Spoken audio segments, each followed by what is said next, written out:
Good morning, everybody. Day Drinking with David again. We are very excited to welcome Denis Lesgourgues from Chateau de Laubade. Should be coming up relatively soon here. Hope everything is well. Things are, continuing on as they have for many months now, but we're still drinking.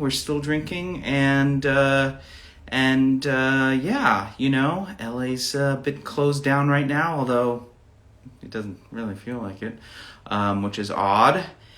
And the same at old up in San Francisco. They're doing the same things. Pretty interesting. See how that goes. Chateau Laubade is a property I visited. It's extremely beautiful. I guess, is that Baron Francois? That must be Laubade. Here we go. And here we are.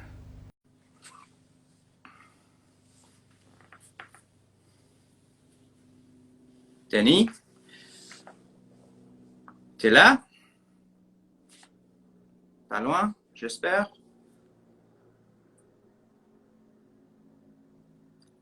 Ooh, ça commence. Sorry, everybody. We're just waiting for it to connect here. Connection, waiting for Chateau Laubade. Anyway, I've been to the property. He's here. Just connecting. And it's beautiful. This incredible home, these gorgeous rolling vineyards in Bas-Armagnac, outside of us.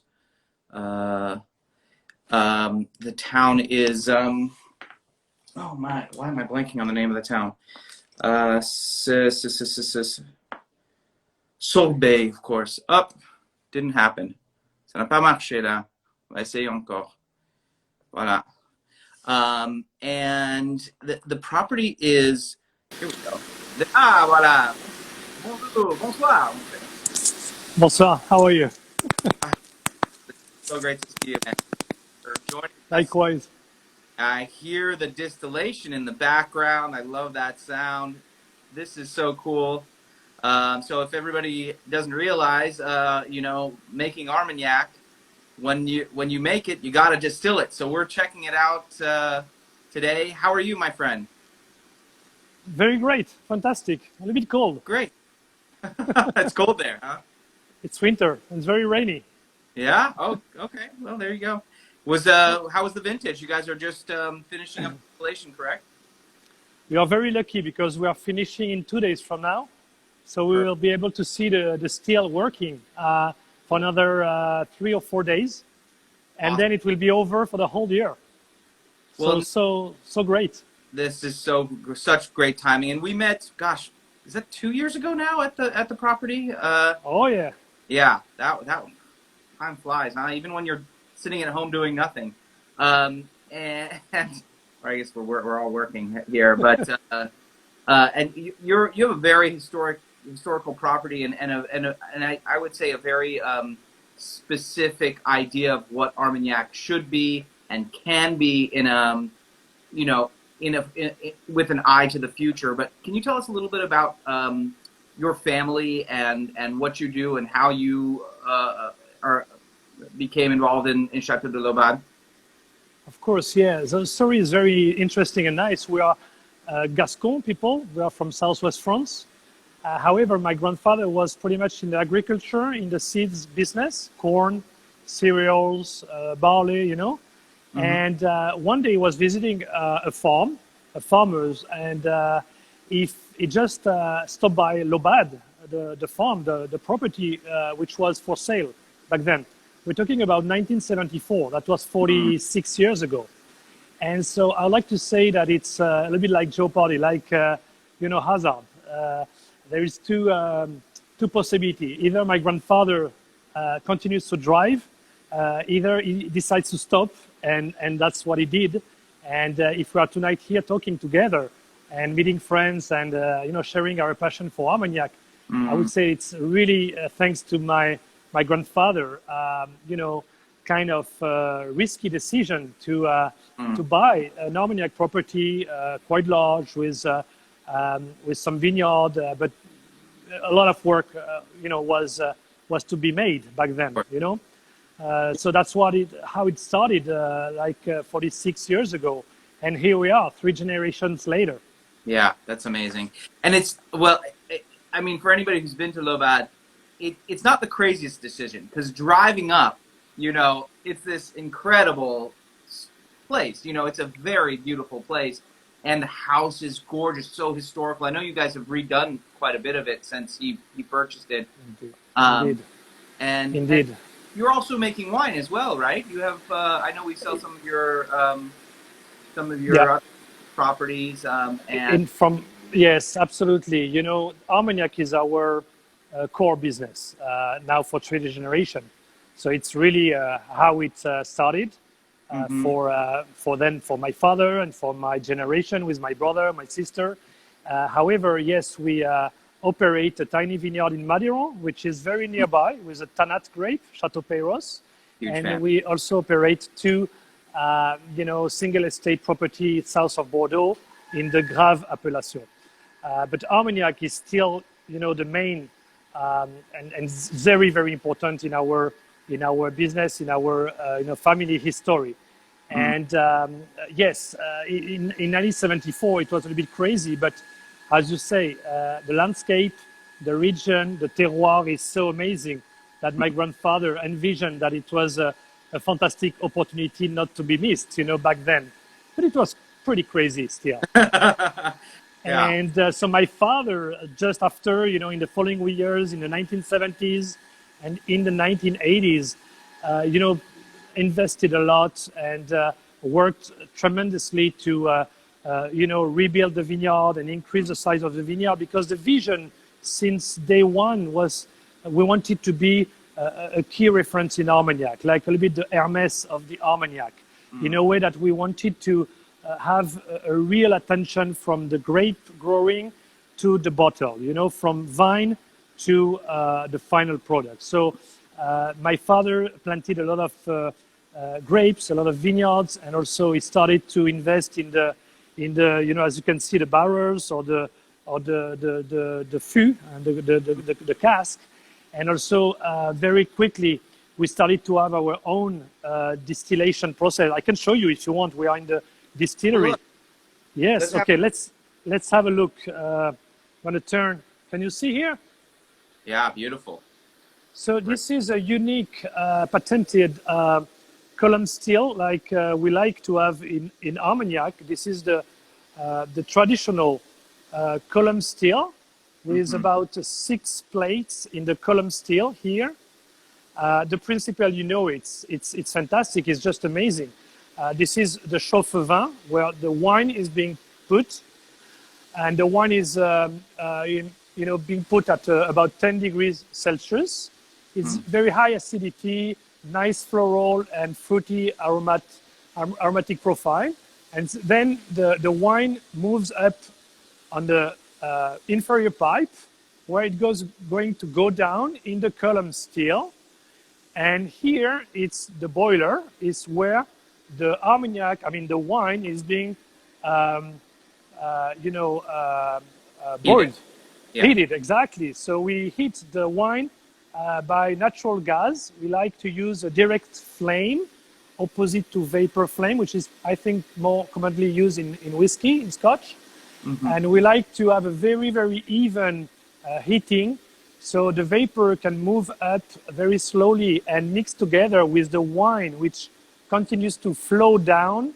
And this is the magic of the column still continuous distillation. What's happening in the still and the mix, or the mix between the vapor and the wine that continues to flow. So then the vapors move in the superior pipe, and then we'll go here inside the serpentine, as you can say that, serpentine. Yeah. So this is where in the copper pipe, it's going to be cooled down by the wine that naturally flows up without touching, obviously. And this is the principle of condensation. The vapor will turn into liquid. And this is where, and what we got here. There it is. Oh, I can almost smell it. I can. You It's bet. the best. This is the best, right? So what is very important in Armagnac is to really have a very, very fine focus on the floating of the Armagnac, the newborn Armagnac alcohol strength. So we like to distill at about 58, 59% alcohol. But really depends on the wine. You know, we have certain wines that we like to distill slightly up, and other wines that are very, very complexly flavored, a little bit more fatty. We like to distill them probably at around 56 or only 57% alcohol. And that's, I think, the characteristics of Armagnac is you're distilling to relatively low proof as compared to something like a double distillation in cognac, and the spirit itself is very very flavorful and reminiscent of those aromatic qualities of the wine, where a lot of brandy distillates are much more focused and maybe have less fat, less richness and texture than an Armagnac spirit, which is part of what makes it so special in terms of age worthiness and complexity. One thing I love to note about this is, once you're harvesting the grapes, you guys really are kind of in a time crunch. There's a legal limit to when you have to distill to, right? Yes, absolutely.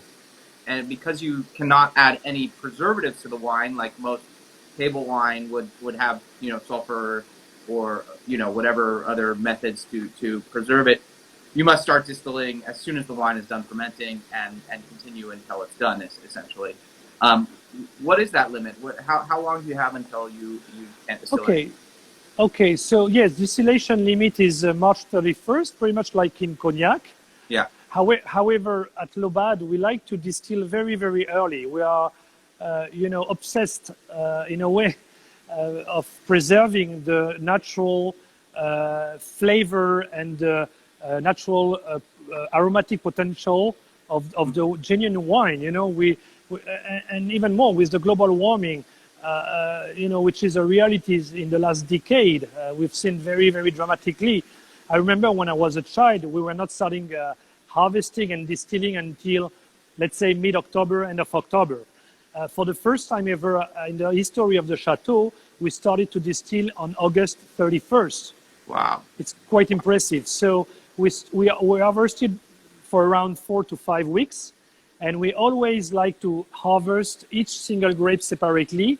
We then make wine, grape variety by grape variety, and then very importantly, we like to distill each single grape separately, because this is the beauty of Armagnac, as you mentioned, David. The column still single distillation enables, let's say, to capture a lot of essential and interesting complex flavor composed or contained in the wine that flows down in the column still. It's quite different from cognac, which is seeking for probably fineness, the heart of the distillation, preciseness. Armagnac, because we have different grape variety, because we have different terroir and different spectrum of wine quality, we like to have this possibility of charging the vapor and the future Armagnac with complex flavor that are naturally found in the wine. And for sure, as you say, sulfites are prohibited to keep the wine, and because of the global warming as well. Let's say in October, when we started distillation, the weather was pretty warm here in Gascony, so it's better distilling them quite quickly and to preserve the fruitiness and the floral notes of the wine. And this is why in the beginning of December we are almost done with the distillation, which lasts about 40 days in our estates. And you have a relatively large property compared to some of the other estates in the area. Are you focused 100% on Armagnac production? Do you make wine at that Yes. Well, all the wine that we make is distilled, meaning that not a single liter of wine is for purpose of table wine, which is quite unique, and it's been a vision, you know, since 3 generations. We love Armagnac. We basically we think it's the most fantastic spirit in the world, and we are not regionalist alone. But I like my whiskey too. I like my cognac. I love Calvados as well. But Armagnac is so unique. It's so fantastic. It's so, you know, I always say we don't make Armagnac like probably a century ago. Even we are not making Armagnac like 20 or 30 years ago. So, you know, the work is still immense. You know, the possibilities are huge to continue to improve and to dig into innovation. And this is what we want to do at Chateau de Laubade. We are truly focused on the product of Armagnac. You know, when we wake up, we think Armagnac, and this is what we like to you know, to continue to offer to our you know, to the spirit enthusiasts around the world, pretty much in France, obviously, but also in America. Well, we love it, and thank you for that. Can you tell us a little bit about the various cépages and what percentages the estate is planted to? Okay, so in Armagnac, you are entitled to 10 grapes variety, which is a lot. However, the 4 main grapes are Uni Blanc, Bacchus, Folle Blanche, and Colombard. And again, a specific thing of Laubade is that we have a quite large amount of Bacchus grape in our vineyard.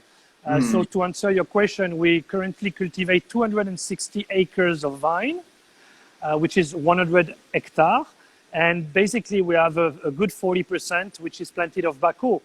And Bacchus is just an amazing grape. You know that, David, in Armagnac, it's emblematic. You know, it's an hybrid. So he has, you know, it used to have a low reputation because for fine wine, drinkers and critics, it was a hybrid. When we say critic, when you say hybrid, or hybrid, it's a little bit like, it's not a pure grape. But in fact, in reality, it happens to be a fantastic grape for Armagnac because it's very rich, it's complex, it's muscular, and it's a little bit rustic as well. But if you are patient enough to wait, after 10 years, 12 years, probably 15 years, Bacchus reveals to be I think the most interesting in Armagnac. I mean, Uni Blanc is good too, is important to have. Folle Blanche as well, Colombard, but at the end of the day, if you ask me to choose one, I would choose the Bacchus. Well, and it's interesting because there was a huge push not too long ago to have Bacchus banned, and of course, Bacchus you can't make wine legally in France out of because it's a hybrid, and it was created to you know, as an experiment basically to avoid phylloxera. Is that correct? Yes. In 1980s, the European Union, the technocrats in Brussels wanted to ban the Bacchus because they were stating it was bad for the health. And my father back then and other producer in Armagnac and you know, then the body regulating the Armagnac Council really fought very, very strongly to you know, prove them that Bacchus was very, very good for Armagnac, and it was without any health issue whatsoever. But they were warning that by 2010 you could not use Bacchus, and so very sadly a lot of producers decided to rip off their Bacchus vines. And my father, who is a true Gascon, said, no way, we'll keep our Bacchus. And we were very happy to be able to keep those grapes and those vines. And it's part of the identity. And I heard that a lot of producers are planting more Bacchus down the way, so which is very, very thankful for the future of Armagnac. You know, Armagnac is unique, and its difference comes from the grapes, from the soil, from the distillation process that we just saw, which is just unique. And I think it's the way it should continue to be. I mean, the grape is so, it's like it exemplifies the region in a way, in that Yes.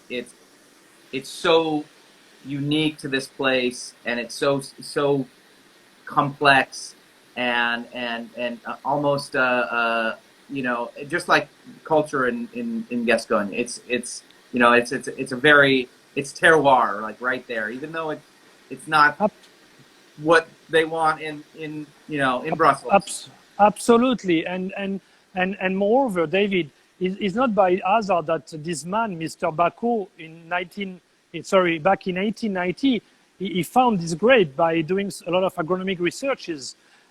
He was a teacher and a scientist, and it's not by hazard that he found this to be very resistant. Back then, the phylloxera was striking all Europe and the vineyard of France.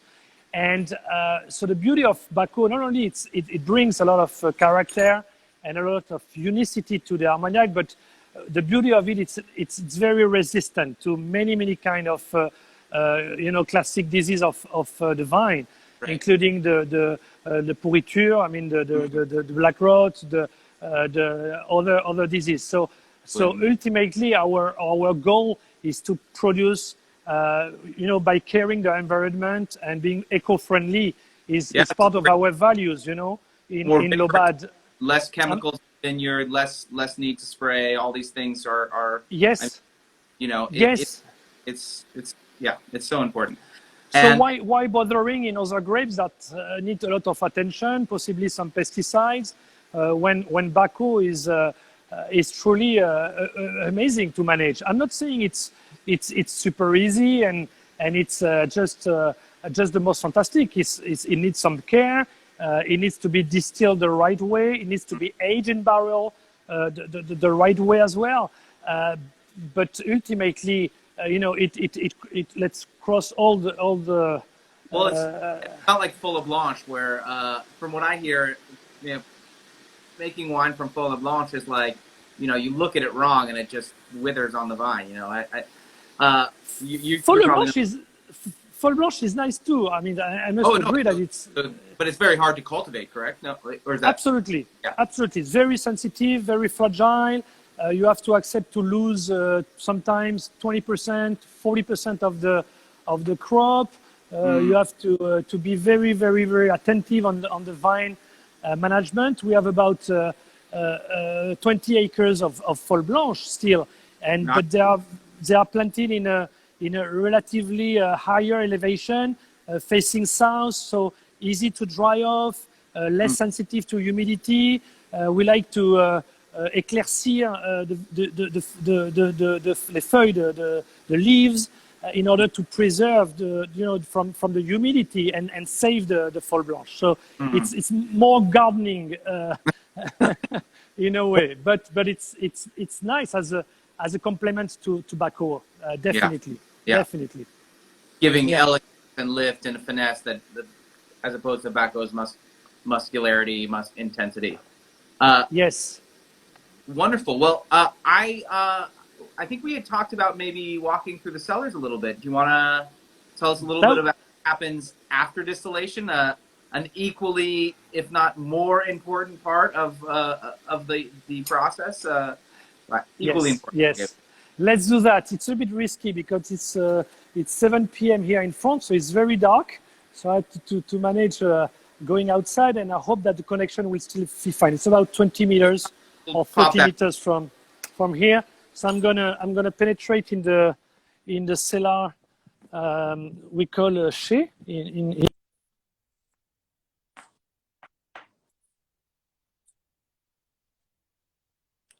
as expected. We'll see if we can connect up. Will it come?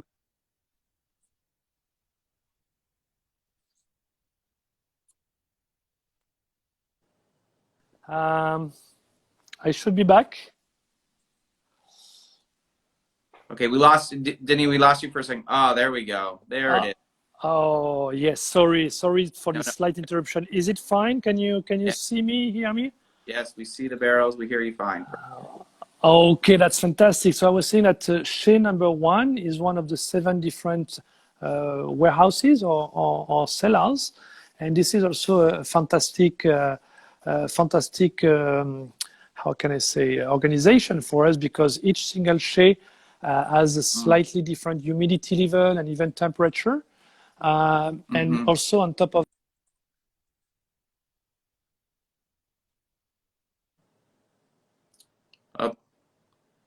Denis, we're losing you. Go back. Armagnac. Yes, I'm going back. I'm staying here. I'm staying here. Tell me, so this is going to be this is a looks like one of the ones with the open ground on the ground there. So would this be a humid or a dry cellar here? This is relatively humid. We are facing north and cold. However, the walls are very thick, and all the wood, it's all wood. How do you say, the roof? Thank you, David. But it's slightly humid. I mean, it's quite humid relatively, and this is perfect. As you can see, the walls are a bit dark, and this is the classic aspect of the humid cellar when it comes to Armagnac. And so I'm surrounded by relatively new barrel on my right. This pile has actually been just built because they are the new barrel from 2020. So they are just landed in our estate, in our cellar. And what is quite unique here is that we are seasoning ourselves the oak.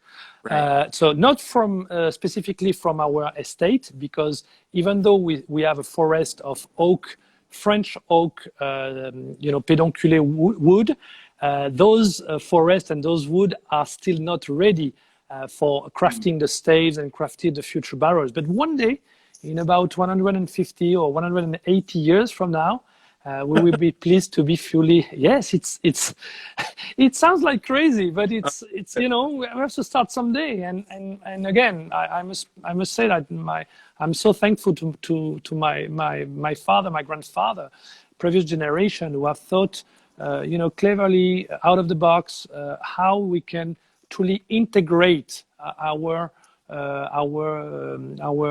culture, our agriculture, our viticulture into the product. So one day we will have our own oak. Today we source the oak in surrounding forest from Gascony. We call it a black oak or Gascony oak. It's a very large, thick grain. Huh? That's what we like, because the spirit will penetrate easily in the cask, and hence get all the tannins and all the lignins and all the components of the wood quite easily and favorably for the future Armagnac. And so what is quite unique is that we are seasoning ourselves the staves before they are being collected by the coopering house, which is a tiny family-owned coopering house out of Cognac. So, but we do the job of selecting the wood, and we dry them naturally for about 36 to 45 months. And then, I remember there's a huge pile of wood. Yes, actually, they're not very far from outside. I don't know if we can see them outside. Can you see them? Actually, yes, a little bit. Yeah. All right, so this is what we say. So each single Armagnac is being separately aged, grape variety by grape variety, vintage by vintage. This is, I think, a fantastic way to for ourselves, for François, our cellar master, to pick and choose and to be able to create, the final assemblage, wherever it's for vintage or for an assemblage Armagnac. So it's the way we go. The final decision are made when it comes to to preparing a batch, a future bottling. But before that, the Armagnac remains in the cask and separately. How often are you? I suppose you're doing pretty traditional in terms of new oak to start, and then removing from the barrel in what, 2-3 years or something like that, or depending on how often you've used the barrels. Yes. Is there a recipe, or is each eau de vie sort of treated differently based on what the New oak is important. Huh? Definitely, you cannot obtain a good quality of Armagnac and high profile of Armagnac with all the complexity if you're not using a new oak. So, at a certain stage, whether it's on the early stage or slightly after, it's important to use some part of new oak for your Armagnac. However, I'm going to give you an example: the Folle Blanche, which is very floral and fruity. We never put them in new oak. We tried and we failed. No, but we like to try things. We are not like too much flavor, too much tannins, too much woody flavor. Wood is fantastic, but wood. Let's not forget that wood, new oak is not only the taste profile, but also what's going to happen with the Armagnac itself, with the texture of Armagnac. So when it comes to Folle Blanche, it's preferable not to use new oak. However, for all the other grapes, we first put them in new oak, and for about 2 years or 3 years, it depends really on the profile of the eau de vie, and then we will change. And we will put in the 2 years barrel some other eau de vie that have not been in new oak previously. So we kind of rotate, because not 100% of the freshly distilled Armagnac will go in only 100% of new oak. It's impossible. It would mean so many barrels and at a time. So I like to say it's a kind of playing with your barrel park, or the new Armagnac going into the old barrels and then into the new barrels and the switch. How many times do you use a barrel before you consider it old? Okay. Last week we shipped 15 barrels for another spirit producer, and the barrels were from 1978. There you go. But David, they have a great value, because other spirit will love to age their fine spirit in a previously aged Armagnac, and it's not because it's old that it's useless. On the contrary, it has.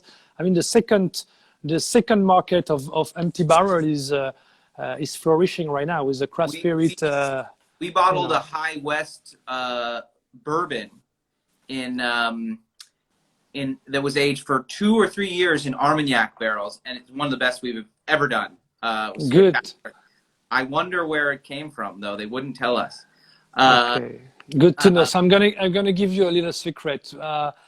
Because I lived in the US for 7 years, I was very, very curious to, live the momentum of fine spirits and what's going on with, American spirit world and whiskeys and bourbon, and so pretty much like 3 years ago, we've been contacted by a very, very high quality and exciting bourbon distillery. So they started to get some barrels from us, and we didn't sell them the barrel.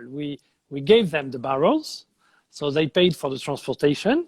Mm-hmm. They got the barrel empty, of course. They got them in Kentucky. They put some bourbon for about, I guess, 18 months at least, or 20 months. And then they emptied up the barrels, and I got the barrels back to France. Cool. And we started to age Armagnac. I love it. Can't wait. So that's going to be a fantastic project for next year. We are going to release a single barrel or single cask Armagnac. Probably it won't have the name Armagnac, because the regulation is very strict and not very, very clear at the moment. But at least for sure it will be 100% Armagnac. I can put my name on it, and and it will be Laubade Armagnac. But with the idea of affinage, of this finishing that we are currently making at the moment. So excited about it. So, I mean, it's opening new doors, for the new chapter for Armagnac. And you did sell us this, which is quite unique, no doubt. This is another experiment, something that, no offense, the Gascogne are not renowned for experimentation. They like you're one of the few to really go for it. Well, we're gonna try it, I guess, David. And that was our very first bottling, our very first batch. We just call it l'unique because it's unique in its way. And so I can tell you more when we try it together. Yes, absolutely. So this would qualify as Armagnac, even though it was finished in whiskey barrels of French whiskey barrels, French oak. But back then in 2019, we thought that it would qualify because the regulation was not very, very precise. You know, in cognac as well, they are really kind of regulating right now more a bit the finish concept. So we're in good faith just bottling an Armagnac, and for us it's an Armagnac. However, for future project, we might bottle it as eau de vie de vin, even if we drop the Armagnac name. It's not a big deal, you know. Everybody will understand that it's an Armagnac being seasoned, you know what I mean. But we were doing that in good faith because for us it was genuine French oak. It's not American oak because this is prohibited. But that's why we ship the barrel to Kentucky, and then we are getting them back again. Otherwise, we would have just used American oak. It would have been much easier to do. But because the regulation is strict about the origin of the oak, it must be French, Cécile or Pédonculé oak. We were doing that in good faith. But yeah, that's really interesting stuff. One quick question about the barrels themselves. Do you have a regimen or an idea, like how often are you say aerating the brandies or performing ouillage or that's like topping up the barrels? Is there a system for that, or are you what's the philosophy at the Chateau for that process? Is an important part of brandy élevage. Yes, first off, you know, we have about 2.7 close to 3% par des anges, angel share, you know, evaporation, which is good. I mean, we cannot complain. It's part of the magic of Armagnac, part of the quality. We have to accept to lose.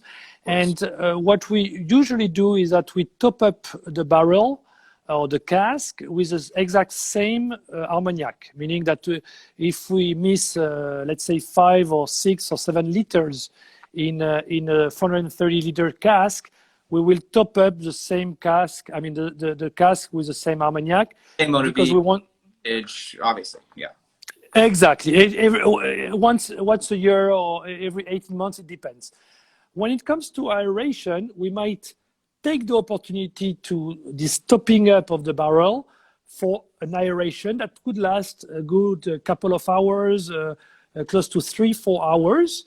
The Armagnac will breathe outside, generally in a vat, in a tank, you know, open air, and we do like a brassage, and it will take some air, and then we will remove and put the Armagnac back in the cask, either the same or another cask. And this is important to do, but it really depends, David, on the Armagnac. Some will need to be aerated very, very you know, frequently, because either they are a bit too oaky or a bit too firm in the texture, you know, a little bit austere, a little bit rustic sometimes. Other, you know, they live their life and they are fine, and they don't need so much aeration. So it's just upon the tasting and what Francois and Michael and even myself we judge should be necessary to make, you know. Big job of the cellar team then, I guess. Huge, you know. We have 20 people working in the distillery, first off, because we have a large vineyard to take care of. But also in the warehouse. I mean, in the cellars, we have a team of 3 people. You know, and I can tell you that they work very hard, very long hours, and they are fantastic. They are so committed and so you know, so passionate about the Armagnac. You know. Well, we love that. Cool.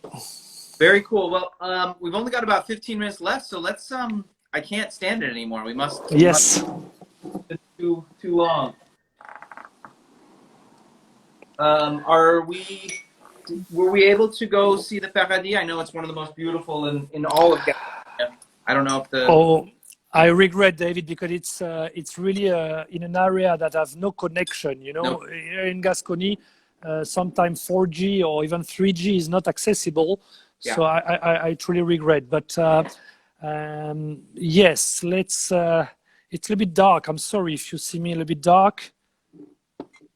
Just Is it? the other way. That's the only thing I ask, because we're. Oh, sorry about that. Yeah, sorry. So we start today with the signature. This is, I guess, your VS level? We like to call it signature because it doesn't, it's not a VS, it's not a VSOP either. It's, let's say, in between, in the way that the Armagnac that we use are a minimum of 3 years old and a maximum of 6 years old. So if it were VS only, it would be 2 years old. Right. So it's above in a way. But the idea of signature was quite simple. 10 years ago, we only started with VSOP level. And my father and my grandfather said, no, we don't want to produce too young Armagnac because young Armagnac can be a bit rustic, should not be, not good enough, etc. But seeing the potential of a younger eau de vie on the fruity side, very well distilled and nicely aged, with my brother Arnaud, we envisioned in 2010 to for the first time ever to start releasing a younger, expression of Chateau de Laubade, really fruity. I mean, definitely the oak presence is not obvious. I mean, it has some oak, obviously, but it's on the fresh, like when you have this nice vanilla or floral linden or almost honey flavor that I like in even in eau de vie de fruits sometimes. I love eau de vie de fruits when they are very well distilled. It's so nicely focused, and this is what I like. It's not very oaky in a way. It's aged. It's already a nice Armagnac, but it's rather more vibrant. More. How can you say in English? Vibrant. I think it's preserving the freshness in a way that's really unique and special.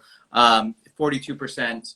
Hello, wife. How are you? You look great. And hello. And yeah, it's lovely. I mean, it's extremely affordable for the quality. Obviously, I like it at 42%. You keep it a little bit drier, a little bit more focused. And I like that you put the bottling date on the back. That's something that a lot of producers don't bother to even do, because it's a living thing. It's going to be different here and there. Obviously, your blending team is trying to keep it consistent, but at least it gives you an idea of when this was actually produced. So this is January 2020. Yeah, this is a good point. The bottling date for us, it's obvious. We were the very first house in Armagnac. It was not very obvious, but it's important in the way that, for example, for vintage date Armagnac is not the same thing. A 1990 vintage bottled in 2009 and a 1990 vintage bottled in 2020. In terms of real age and real seasoning in the oak. So we thought that it was good to state the bottling date. And coming back to the alcohol proof, we like most of our classic assemblage to be bottled at about 40%. But I remember very well when we first released the Signature 10 years ago, our good friend David Wondrich, I'm sure you know David. He came to the house and we're trying Signature. He liked it and he said it's very interesting. It's fruity, it's floral, but give it a 2% or 3% alcohol more. And this is what we did. And I'm quite pleased that the extra alcohol will give this layer, this of taste. Yeah, absolutely, and of course it stands up in cocktails because of that. As brandy is you know, America is a whiskey drinking culture for sure. But brandy is really the king of cocktails, and I hope that people look at Armagnac when they're thinking about their next drink and consider it. I'm glad you say that, because I love Armagnac based cocktails, like a cognac based cocktail. I think they are just amazing, and I think that the signature. I mean, we have customers. I mean, right now it's very complicated, unfortunately, with the pandemic. You know, in America, in France, in the UK, a little bit everywhere, in Switzerland, in Italy, and but normally bars and restaurants use more and more Armagnac, and have been using the signature to be part of their cocktails, which is very very interesting. Yes. Yeah. And moving on, let's tell it. We mentioned this earlier, but this was a batch of Laubade aged X French single malt casks. And tell us about how this project started. This is a really 100% Colombard, which also kind of unique. Yes. Yes. So the start. I mean, it started very easily. I mean, very simply. You know. With very, very good friends that with my brother Arnaud we have among cognac producer, among whiskey producer, among Calvados producer, among French spirit in general.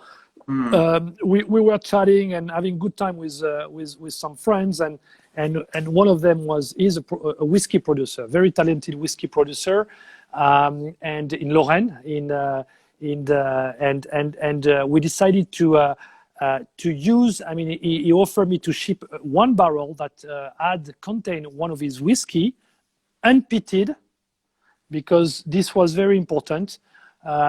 Because peat give a lot of flavor, and it's very pregnant in the style of a whiskey. But ultimately, if you age some Armagnac in an ex whiskey barrel, it's important to be very, very cautious of the style and of the quality of the barrel itself. So he shipped to us one cask, and we decided to select a very specific batch or lot of Colombard that I thought could be very interesting. But to be honest with you, it was pretty experimentation in a way, and so we were very anxious and very behind the project. We were tasting with my teammates very regularly to make sure that what was going on in the affinage, in the finishing was right. And it happens that the choice of the Armagnac itself was crucial. By choosing a Colombard, I chose a very spicy, very white pepper driven Armagnac, very sharp, quite a little bit, how can I say, not very mellow, a little bit dry, and I thought that this kind of Armagnac could do well with this kind of barrel. That was, Malt, the rich sort of cocoa flavors that you get from the roasty flavors, and it is definitely Armagnac, but there's an aromatic quality that just is totally unique. I mean, there's nothing out there like this right now. I agree. The quality to it, the big spice. You were right about that. That's still there. Yes, and also even a reminiscent of the cereal. Let's be that roasted barrel. You agree, David? Yeah, the roasted barrel. Yeah. Only 480 bottles. Do you have more barrels of this or just that one? That was only one. Because the other one, we decided not to release it. I was not fully satisfied, to be completely honest with you. So we just did one barrel, and yes, it's not a lot of bottle available, but no compromise on the quality, on the style, of the respect of the spirit. 40. Yes, 48. Yes, that's correct. This is also a thing that we were, sensitive to by no adding whatsoever, no water. So natural, strengths. I mean, alcohol strengths in the barrel. Obviously, no filtration. I mean, no cold filtration, no filtration à froid, in order to preserve all the genuine flavor of the Armagnac. and just bottled, basically. But again, a very important work in making sure that we are going in the right direction. And after 6 months, we said, okay, it's suffice. It's not more of affinage. It's ready. Let's start. Let's do it, and let's bottle it. Beautiful. And finally, onto what I would say is more traditional, although styled assemblage here. Extremely well regarded. You even note right on the front, world's best brandy at San Francisco in 2007. I think I remember that. We sold a bunch of this back in 2007. That was a big deal, but this is still delicious. And you have all the information on the back. This is a blend of Baco 48.3, Uni 40.4, Colombard 6.1, and Folle Blanche 5.1. Does that mimic sort of the plantings on the estate as well? Is it similar, or just happens to be similar? But, it's a good question, David, because here we use a significant amount of Baco, even more than what we have available in our cellars. Because even though we are planting more and more Baco, we've been doing that for the last 15 years, and we continue to do that. By having half of the assemblage of Baco is quite significant, and this is what we wanted. When the project was very interesting back then, we asked our cellar master Eric to create and to come with different options of a very super premium, high quality Armagnac, unique in a way, very tasteful, very emblematic of Armagnac. We wanted to have a very fair representation of the base Armagnac, the specific soil of the sandy soil of Armagnac in Gascony, and combined with the Baco grape. And Eric worked a lot, and after 18 months, he came back to me, to my father back then, to my brother, and we renew it, and we gather and we taste a bunch of samples. And ultimately, we chose 3 of them, and one of them was the number 5, hence the number. So it's Intemporel numéro 5. That's the name we gave it, and we were very excited because basically we use only base Armagnac that have been aging more than 20 years. And up to 35 years of age. So the spectrum of age is very large, and so the number of different eau de vie or brandy inside the final blend is huge. It's close to 50 different. Wow. Cognac people, they are very talented at doing that, the assemblage art. And I think that in Armagnac, we never dared back then to cross and to go a bit further and to experience this art of assemblage and melting many different Armagnac together. So all the batches are numbered because we go batch after batch, because we don't produce a lot, because we are constrained by the overall quantity of very specific vintage that we use in the assemblage. And I like to say that it's the result of at least 2 generation work. My father's generation, and because some and most of these Armagnac have been distilled by him and the cellar master back then, and it's obviously also the result of the work of our current generation, because other Armagnac have been aged by ourselves together. It's bottled at 40%. Which I think it's a good bottling strength for this style, combining the roundness and the richness, but also we wanted to bring a nice refinement, the fineness and preciseness. That's a bit the idea behind this Intemporel numéro 5, which is, I think, great for Armagnac enthusiasts, but also for newcomers to Armagnac. Someone who's never ever tried Armagnac, I believe will be happy to with this numéro 5. But you won't mistake it for cognac. I think in a lot of ways this is it has the quintessential mature Armagnac nose to it in a lot of ways.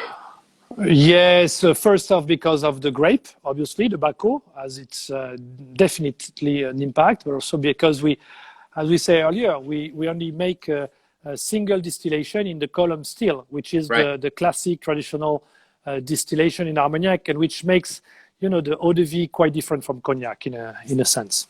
Absolutely. Wonderful. And then you know me, I'm a vintage man. I like my big boy vintages. This is the 1990. Just a tiny drop of this left, guys, if you're interested. This was bottled in 2016. Cask strength of 50.5. Baco Uni Blanc Colombard. So the three main grapes, a little left full of Blanche out of this, all aged in. So interestingly, this is notes the name of the Shea and the barrique number. How early in this process would the three eau de vies be blended from the single vintage? Yeah, it's I think interesting point. It's a cask strength vintage coming only from the 1990 vintage. Ooh, that was a good one.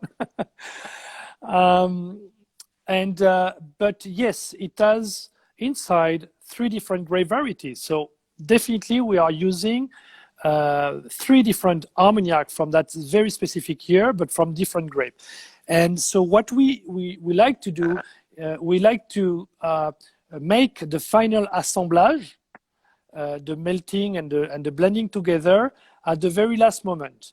So just to give you an idea, we need a good 3 to 4 months for what I call the final stage, le fondu, to reach the fondu, when it melts together nicely. And it's a stage which is very important because the three grape variety, the three different batch will marry together.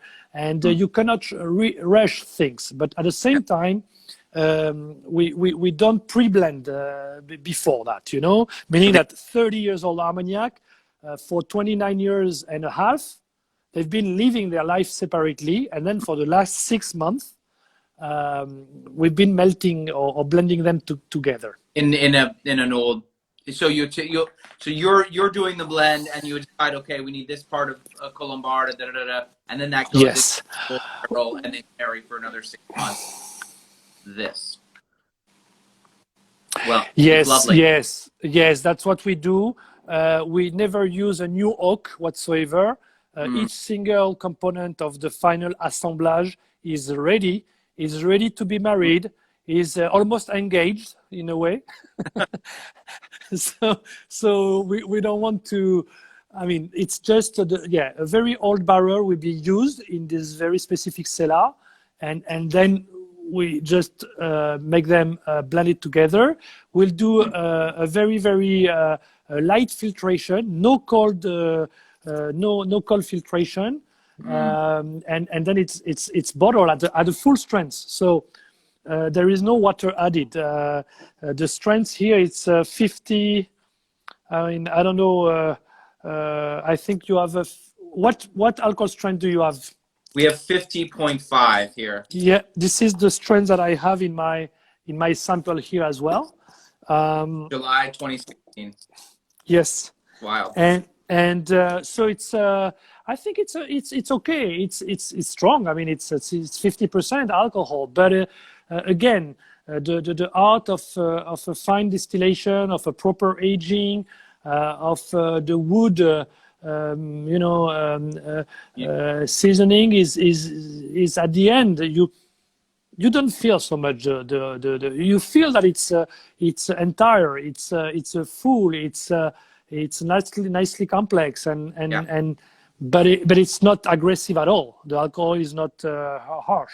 Not at all. No, and that's what we like. And this has been so fun, Denis. It's such a pleasure to see you. Hopefully next time it'll be in Sorbets or in Los Angeles. Yeah. Please come back. It's so nice to have you. I will be back, and I'm going to drink all this Armagnac in the meantime, and maybe some Madeira as well. So why not? Yes, that's great. That's great. What a pleasure to see you, my friend, and this has been enlightening, and send our best to everybody in Gascogne and in France, and let's we only have a couple minutes left here before the Instagram kicks us off, but we got a few people here. Anybody, any questions for Denis before I let him go? Everybody's got thumbs up, big lovey eyes. Everybody's happy, I think. This was so fun. And looking forward to seeing you soon. We'll be back in our. They let And us. David, and thank you very much for having me, for organizing this great venue. And I was so happy to talk about our passion of Armagnac. Armagnac is so lovely, and it has much more to offer. It's so just like Gascon itself. I mean, I can't wait to be back, and we're so grateful for all you do. And yeah, stay well, be well, stay safe. All right. Merci, David. Merci à vous et à très bientôt. Bye bye. Ciao. Goodbye.